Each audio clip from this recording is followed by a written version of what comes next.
So now we'll see about ionic or electrovalent bonds. So now we'll see about ionic or electrovalent bonds. So what is an ionic or electrovalent bond? I have told you in the previous classes.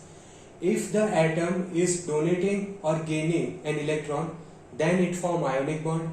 If it is sharing an electron, then it forms covalent bond. So the ionic or electrovalent bonds or the formation of ionic bonds depends on the ease of formation of positive or negative ion from neutral atom. Here the main points are ease of formation, how easily a positive or negative ion forms from a neutral atom. That decides if the atom is going to form electrovalent or ionic bond or not. For example, in case of chlorine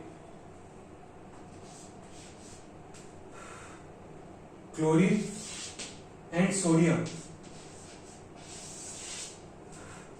chlorine needs one electron, and if sodium loses one electron, it will gain the stability. If chlorine gains one electron, it will gain the stability.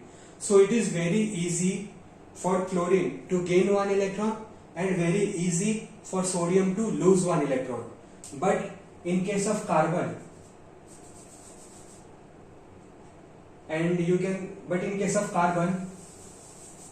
carbon needs 4 electrons to complete the octet. So it is not easy for carbon to lose all the 4 electrons.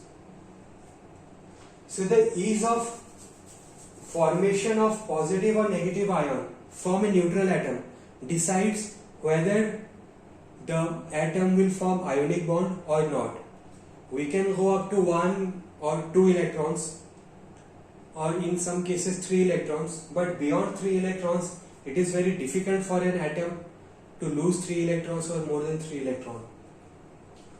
So the ease of formation of positive or negative ion from neutral atom decides if the atom is going to form ionic bond or not. So what do you mean by positive ion? Positive ion means losing one electron and negative ion means gaining one electron.